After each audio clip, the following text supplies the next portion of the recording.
Bonjour les amis, j'espère que vous allez bien. Aujourd'hui, on va continuer dans la Torah 4. J'espère que la journée se passe bien pour vous, ou alors qu'elle a bien commencé. En tout cas, les choses se déroulent dans le bon sens. Ça va toujours dans le bon sens, ça va toujours dans le sens de l'évolution.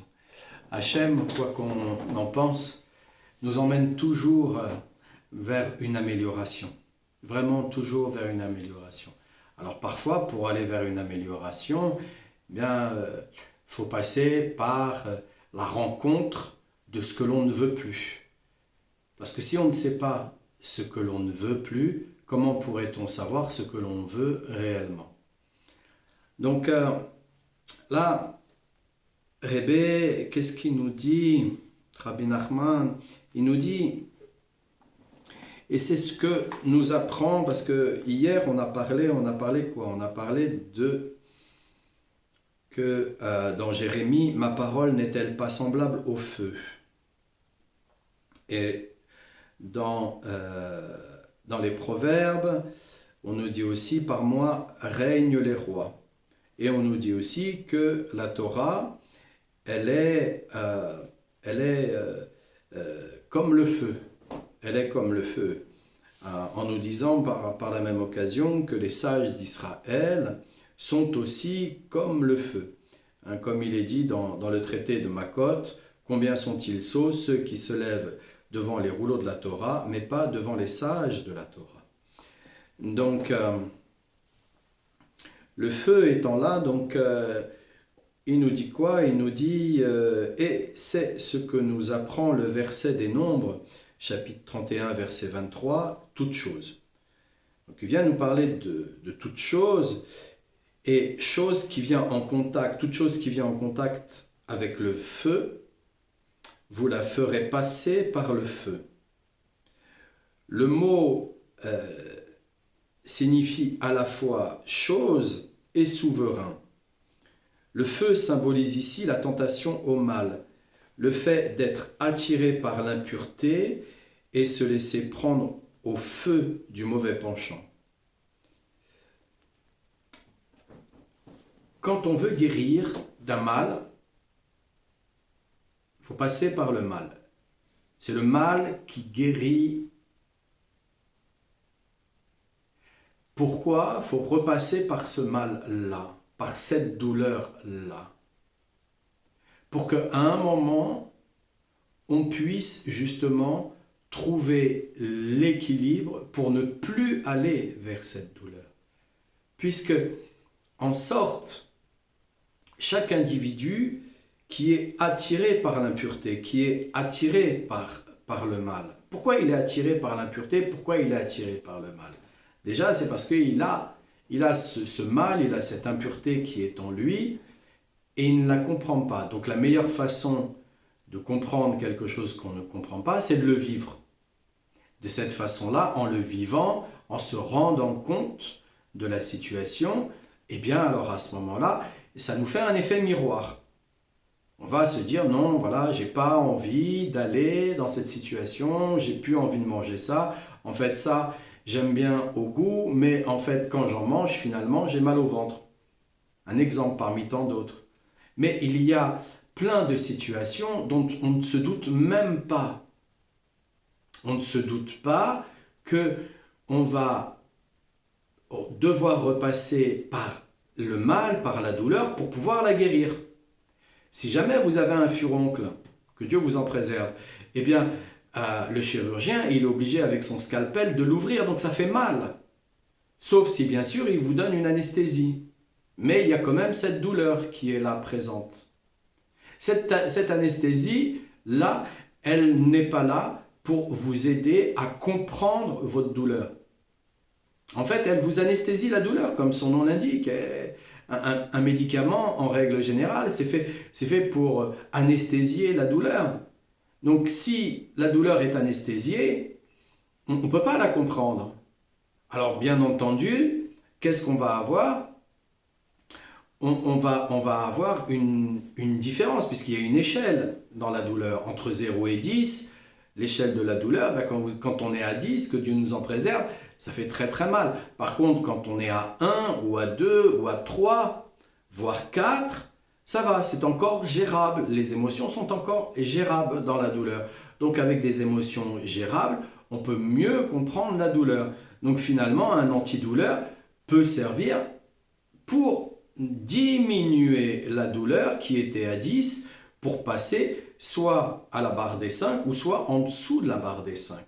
Et de cette manière-là, en comprenant mieux la douleur dans laquelle nous sommes, alors on évitera de la répéter. Exactement comme au XXe siècle où la médecine, qu'est-ce qu'elle a dit?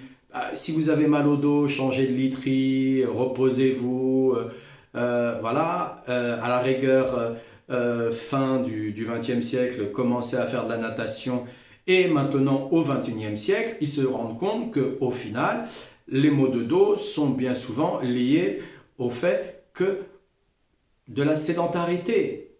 Donc avec cette sédentarité, ça ne permet pas justement au corps de faire circuler ses énergies. Alors que ça existe depuis la nuit des temps. Depuis la nuit des temps, on a besoin d'activer cette énergie. Donc on a besoin d'un exercice physique tous les jours pour faire activer cette énergie. Peu importe qu'on soit jeune ou moins jeune, on a besoin de cet exercice physique pour éviter que l'énergie vienne se stagner à certains endroits. Pourquoi? Parce que je le répète, le corps c'est un émetteur-récepteur. Parfois, on va recevoir des informations, on ne sait même pas qu'on les a reçues. Pour quelle raison, on ne sait pas? Parce qu'on est endormi par l'impureté. L'impureté, elle endort le psychisme, elle endort la conscience, l'impureté. Donc, comme on est endormi par cette impureté, on va passer en moyenne, on va passer dans une journée, on va passer en moyenne 90% de notre journée en état d'hypnose. C'est énorme, énorme. C'est pour ça qu'il y a des accidents. C'est pour ça qu'il y a des personnes qui se font dérober des choses. C'est pour ça qu'il y a des gens qui se font mal pour un oui ou pour un non, qui glissent dans leur salle de bain, ou que Dieu vous en préserve de toutes ces choses-là. C'est pour cette raison-là, parce qu'on est dans un état d'hypnose. Bien souvent, on est pris aussi dans le langage et on va dire des choses qui dépassent notre pensée. On croit qu'on gère notre pensée, mais en fait, on est comme un tapis roulant, comme un tapis roulant. On ne sait pas s'arrêter, on ne sait pas s'arrêter au bon moment. On est comme disait Shlomo Ameler, tout est vanité ici sur la terre. Donc on est pris par cette vanité à vouloir, et au final, ben voilà.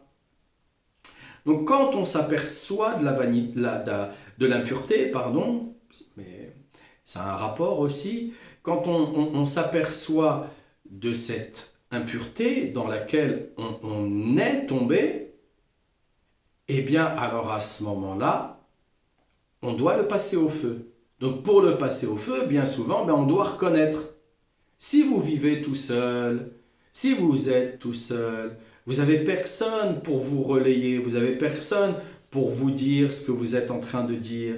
Mais par contre, si vous avez des individus, si vous parlez avec des individus, et si ces individus ne sont pas d'accord avec vous, c'est encore mieux.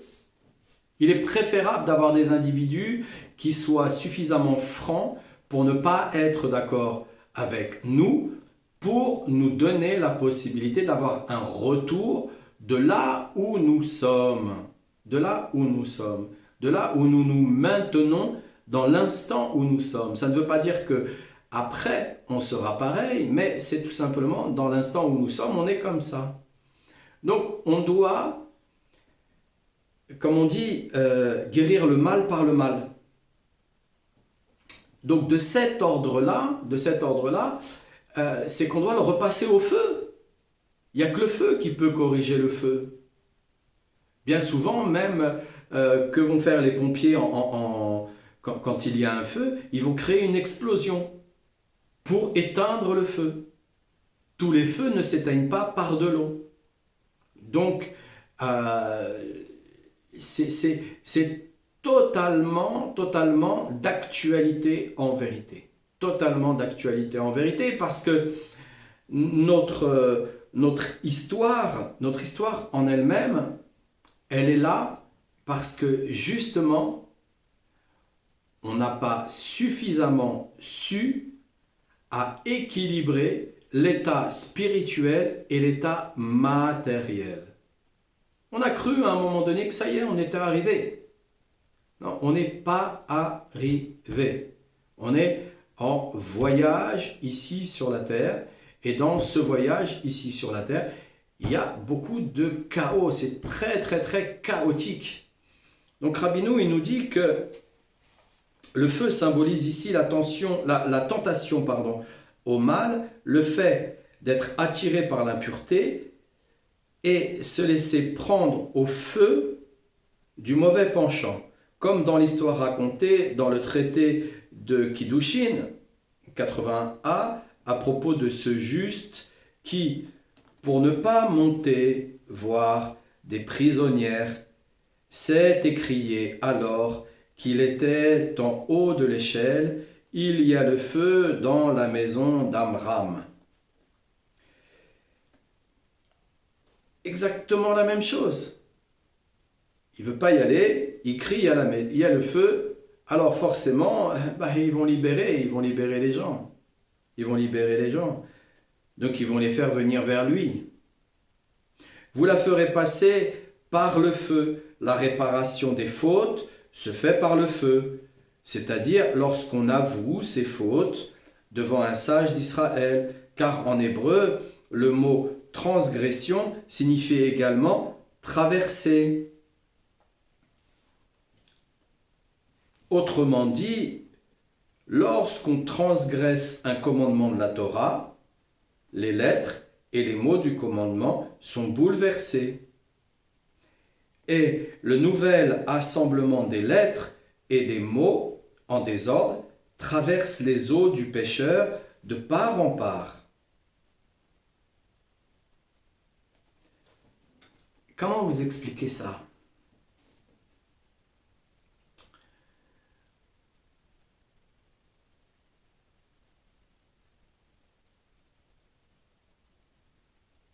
Tout est énergie.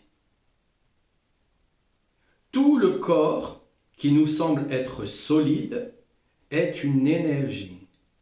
Toutes les choses qui nous semblent être de la matière est une énergie. Et toute cette énergie, c'est de la Torah. C'est une écriture, un assemblage de mots, de lettres, qui permettent justement cet assemblage. Et grâce à cet assemblage, donc si mes souvenirs sont bons,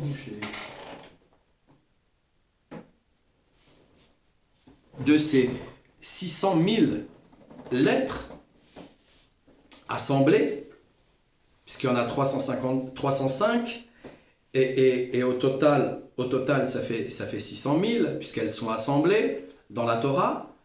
De ces 600 000 lettres assemblées, eh bien, on va pouvoir écrire le mot table, on va pouvoir écrire le mot armoire, on va pouvoir écrire le mot chemin, on va pouvoir écrire le mot chose, on va pouvoir écrire le mot os, on va pouvoir écrire le mot pécheur, on va pouvoir écrire le mot amour. Bref, vous avez compris, vous m'avez compris. On va pouvoir tout écrire. Donc on va pouvoir tout assembler, tout s'assemble. Mais si maintenant, il y a une faute d'écriture, une faute d'orthographe, il y a cette faute, pourquoi? Parce que on a été attiré par l'impureté. On a été attiré par la faute. On voulait faire cette faute. Alors à ce moment-là, le mot n'est plus du tout le même. Le chemin a totalement changé. On était au 3e étage, on est descendu au 1er. On a fait une descente. Ou alors à un moment donné, on avait l'habitude de se comporter dans la faute. Et là, grâce à Dieu, qu'est-ce qu'on a fait? On s'est bien comporté, on était au 1er, paf, on est passé au 3e niveau. Donc bien souvent, vous allez rencontrer un individu, n'importe lequel des individus, le moins érudit possible, et vous allez discuter avec, et d'un seul coup, il va vous donner une parole, mais qui est magnifique, elle vous touche le cœur. Lui-même en prend conscience à ce moment-là. Mais il en prend conscience de quelle manière? Est-ce qu'il en prend conscience avec de la sagesse ou est-ce qu'il en prend conscience avec de l'impureté? S'il en prend conscience avec de l'impureté, alors à ce moment-là, du 3e où il est passé, il redescend même carrément au rez-de-chaussée parce que il est rentré dans l'orgueil, il a cru que ça venait de lui. Il a cru que parce qu'il avait entendu ou il avait lu, alors ça venait de lui. Et exactement comme un érudit en Torah, eh bien il va vous donner une parole s'il croit que ça vient de lui, s'il est flatté de cela, alors il va redescendre aussi, c'est pareil. Le sage en lui-même, c'est parce qu'il va garder un équilibre entre ce qui lui arrive en bien et ce qui lui arrive en mal. Il va garder un équilibre, il est toujours pareil, il est dans la simra. C'est la seule manière de garder cet équilibre, c'est de rire de soi-même, de rire de la situation. Elle est parfois étouffante et le rire justement permet justement de lâcher de l'air, de lâcher de la pression. Quand on est sous pression, c'est parce qu'on a trop d'air à l'intérieur de nous. Donc quand on rit, on envoie de la pression. Et donc, il dit même que si on transgresse un commandement de la Torah, les lettres et les mots du commandement sont bouleversés. Voilà. Et le nouvel assemblement des lettres et des mots en désordre traverse les eaux du pécheur de part en part. Ça lui fait changer de chemin. Il n'est plus dans le chemin qui devrait être. Par contre, lorsqu'on avoue ses fautes, on réalise une misva, puisqu'on rétablit le commandement dans son ordre premier. Or, le mot mitzvah, en hébreu, signifie également assembler. Par conséquent, en avouant, c'est comme si l'on recollait les débris des eaux. Comme dit le verset dans le psaume 34, verset 21, Hachem veille à ce que ces eaux demeurent intactes. C'est pour ça que lui-même va faire la mitzvah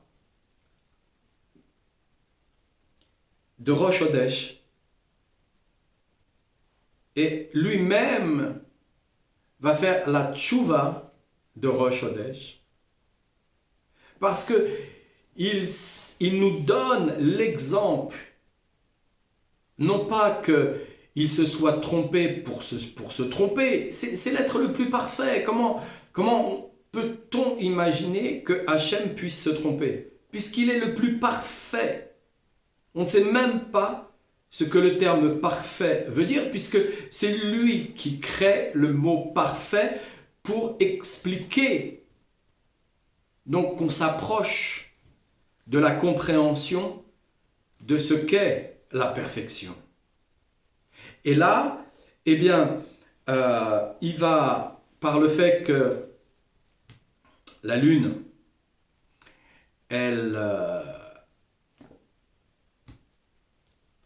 est dit que pour quelle raison il y avait qu'une seule couronne, fallait qu'ils se la partagent soit entre le soleil ou soit c'était elle, la lune, qui devait la porter. Et pour ça, Hachem, il a diminué la lune.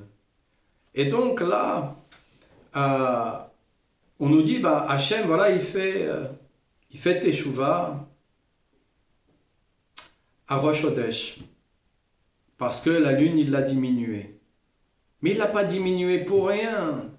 Il ne l'a pas diminuée parce qu'elle a parlé et qu'elle était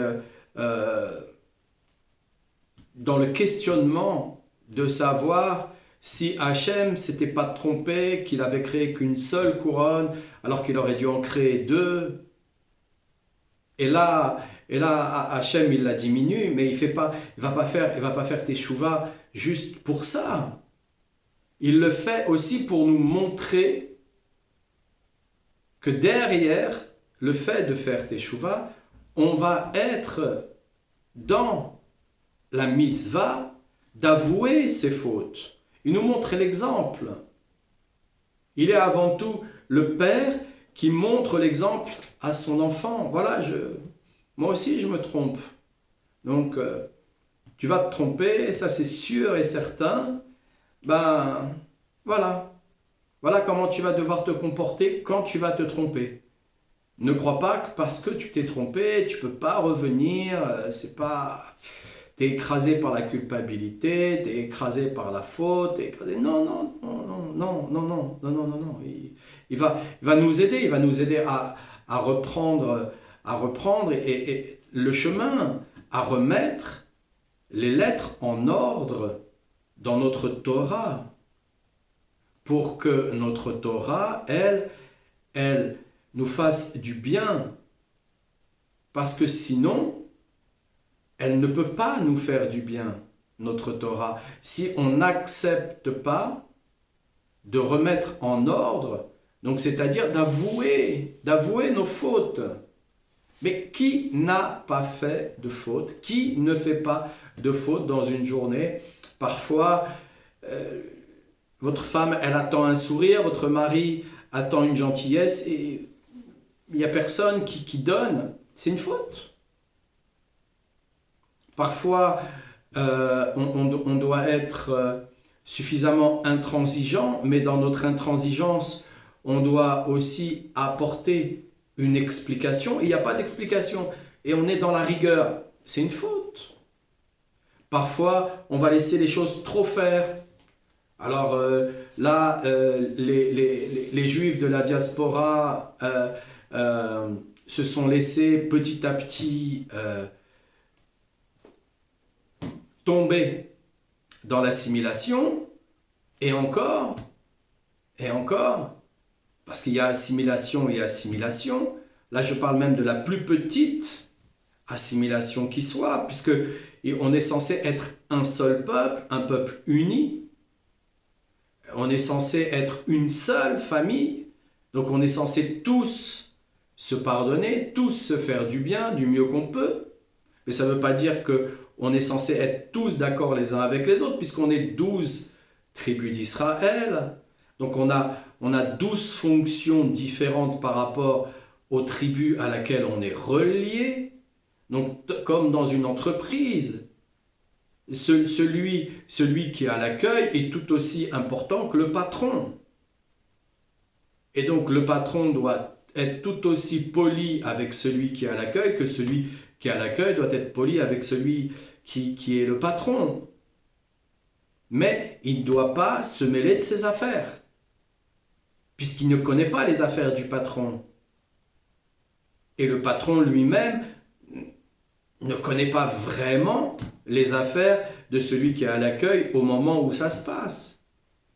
Il a nommé pour ça d'autres personnes à d'autres fonctions qui viennent s'occuper de ce genre de problème. Le peuple juif, c'est ça. Donc quand on est en diaspora, on a fait quoi? En fait, on a oublié. On a oublié puisqu'on s'est mélangé avec le peuple. On a pris l'habitude de leur façon de parler, de leur façon de se comporter, de leur façon de s'habiller, de leur façon d'être. Mais nous sommes un peuple très ancien. avec des valeurs très anciennes qui n'ont pas bougé, qui ne peuvent pas bouger, qui nous permettent justement de nous écarter du feu de l'impureté et de ne pas nous laisser avoir par le feu de l'impureté. Mais lorsqu'on se laisse avoir par le feu de l'impureté, c'est parce que, en diaspora surtout, c'est parce qu'on s'est laissé assimiler à cette société. À un moment donné, on n'était plus des Juifs. On était devenus la nationalité du pays. Non, on est des Juifs avant tout. Et ensuite, on doit respecter, mais à sa juste valeur. Sans aller à l'encontre de nos propres valeurs. On a des valeurs. Et nos valeurs sont bien plus importantes même. Bien plus importantes. Elles ne sont pas contre leurs lois. Non, elles ne sont pas contre leurs lois. Justement, c'est grâce à nos valeurs et à la Torah qu'ils ont pu essayer. Ils ont essayé d'approcher avec leur façon habituelle de manigancer. Ils ont essayé d'approcher, mais ils n'y sont pas arrivés. Ils n'y arrivent pas. La Torah, elle a été donnée par Hachem, ils n'y arrivent pas. Il y a une différence entre ce que Hachem crée et a créé et ce que l'homme va créer derrière. Il y a une énorme différence. Ce que l'homme va créer derrière est pas éternel. Ce que Hachem crée derrière est toujours éternel. On a beau couper des arbres, il y a quand même, par exemple pour les chênes ici en France, on a quand même les oiseaux, les sangliers qui vont manger les glands et qui vont aller faire leurs besoins ailleurs et il y a de nouveaux chênes qui poussent et à chaque fois c'est comme ça. Alors oui, ça met beaucoup de temps. Parce que l'homme derrière, il abat énormément, beaucoup d'arbres. Donc ça met plus de temps à repousser, mais ça repousse quand même. Ça montre bien que y a une grande différence entre la création d'Hachem qui est éternelle et la création de l'homme qui ne l'est pas.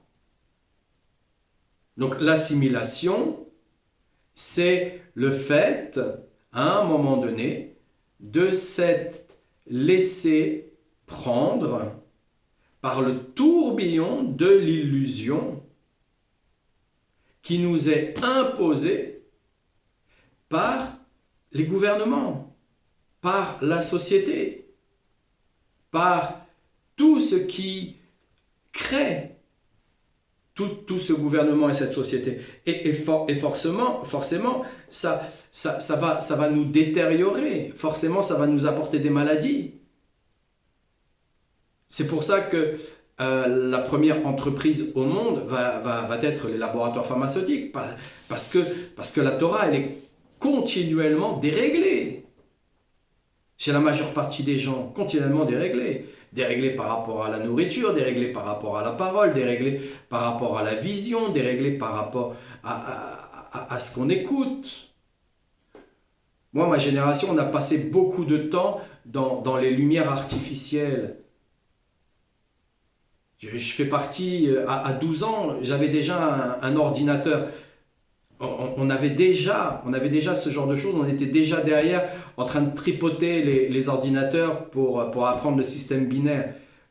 Ça abîme les yeux, on a passé beaucoup de temps derrière des écrans qui sont à réflexion. On n'avait pas toutes ces protections que l'on peut avoir maintenant. Et même maintenant qu'on a toutes ces protections, il y a énormément de gens qui ont ce problème-là.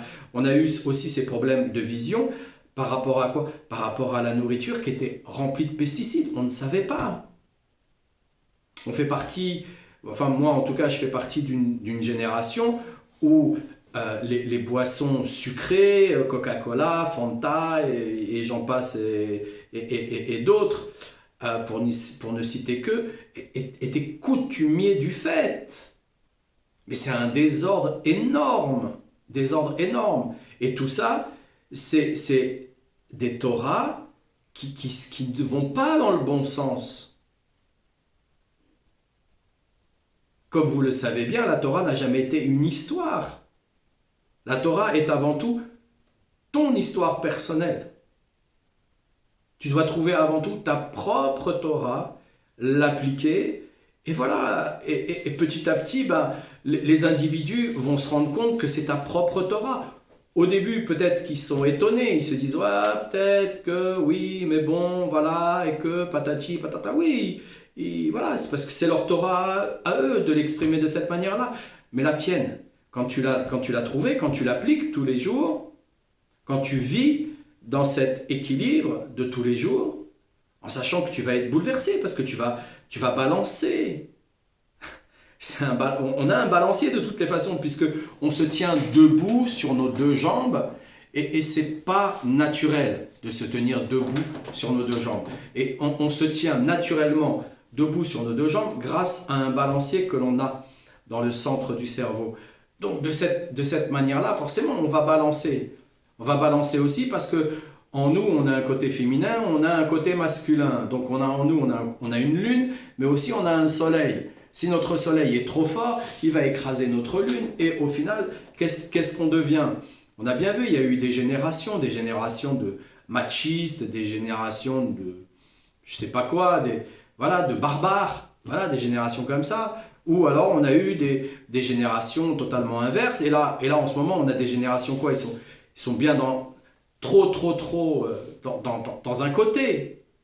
Dans un côté, sans citer personnellement des termes. Ils sont trop dans un côté. Et ils sont trop dans ce côté-là. Pourquoi? Parce que l'équilibre est trop difficile. Et cet équilibre, il a été bouleversé. Pourquoi? Pourquoi cette Torah d'équilibre, elle a été bouleversée beaucoup dans le XXe siècle? Justement, pour que les couples se séparent, pour que tout le monde ait envie de vivre seul. Les femmes, ah ben non, les hommes, ça suffit, j'en ai marre. Les hommes, ah ça suffit, les femmes, j'en ai marre. Et au final, l'homme, il fait quoi? Il devient comment? Il devient ce qu'il devient là dans les sociétés non juives. Il devient de cette manière-là. Pourquoi? Parce qu'il accepte plus son équilibre. C'est un équilibre. C'est toujours, le soleil ne doit envoyer qu'une certaine quantité de lumière dans la lune pour que la lune elle puisse refléter qu'une certaine quantité de lumière. Et la lune ne reflète pas la même quantité de lumière tout le temps. Parfois on a des pleines lunes, parfois on a des lunes absentes, parfois on a des quarts de lune, parfois le soleil est voilé par les nuages, parfois les nuages sont totalement dégagés, parfois la température est haute dans la chaleur, parfois elle est basse dans le froid. Et c'est exactement la même chose pour la Torah dans l'ensemble des choses. C'est perpétuellement un assemblage qui va permettre l'équilibre des contraires. Et l'équilibre des contraires va nous permettre justement de ne pas aller être intéressé par l'impureté. Il y a un équilibre, on n'est pas intéressé. On n'est plus à se dire, comme quand on était enfant, on courait peut-être par rapport aux bonbons. Ah, les bonbons, les bonbons, les bonbons, les bonbons. Il y a des situations comme ça où Hachem, il se joue de nous. Il se joue de nous par rapport aux bonbons. Et si je vous racontais une de mes situations, j'étais jeune, j'avais même 10 ans, peut-être 10 ans, juste derrière l'endroit où j'habitais, il y avait un box. Un box, je ne sais pas comment on peut appeler ça, un box, ouais. Et il y avait des représentants d'une marque de bonbons qui venaient. Et de temps en temps, avec les copains, on les avait remarqués, donc on y allait. On avait juste à traverser la rue et on y allait, ils nous donnaient des bonbons. Et là, un jour, je ne sais pas pour quelle raison, j'ai voulu y aller tout seul. Mais quand je suis passé, ils n'étaient pas là. J'étais pas assez malin, j'étais pas assez vif j'avais que 10 ans et ils n'étaient pas là. Mais il y avait 2 personnes qui étaient dans la voiture et ces 2 personnes qui étaient dans la voiture en face, ils m'ont appelé. Mais là, j'ai pensé, n'y va pas et je me suis sauvé.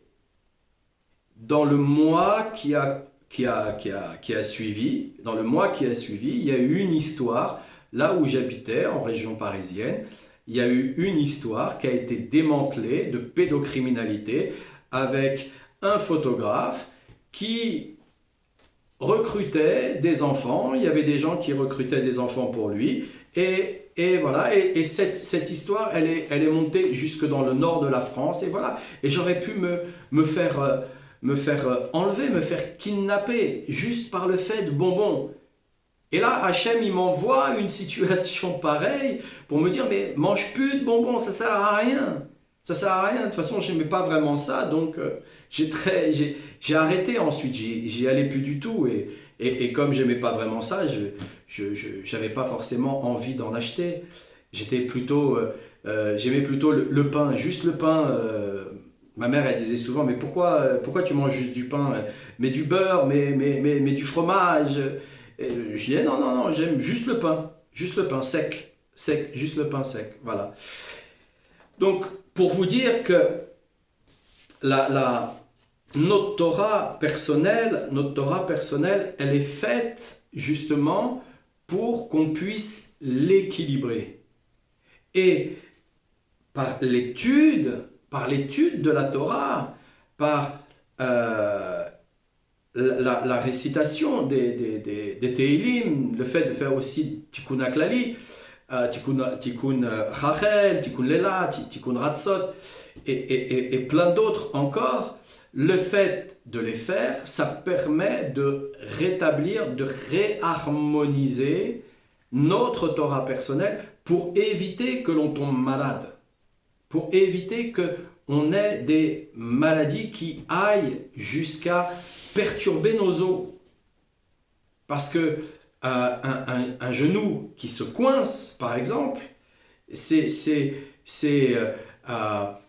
vais garder en moi des informations et je vais surtout pas en parler parce que j'ai honte, parce que j'ai peur, parce que je suis embarrassé et parfois même j'ai carrément oublié que j'étais embarrassé de certaines informations parce que avec le temps on peut aussi oublier certaines informations. Et le fait de parler, faire hitbodedut, nous permet justement petit à petit de remonter des informations. Et parfois ça met des semaines, des mois, parfois même sur une année, on se dit ah tiens, oh là là, j'avais fait ça, oh là là, j'avais pensé à ça, oh là là, je m'étais comporté comme ça, ah, j'avais oublié. Mais oui, c'était toujours là. Et pourquoi ça ressort? Parce que justement, on a osé parler avec Hachem. Voilà mes amis, pour aujourd'hui, on a encore beaucoup de choses à dire sur la Torah 4. C'est une grande Torah. Alors j'adore parce que je découvre avec vous au fur et à mesure. Je découvre avec vous. Voilà. Et puis on va continuer demain. Et je vous souhaite plein de bonnes choses, plein de bonnes nouvelles. Portez-vous bien. À très bientôt.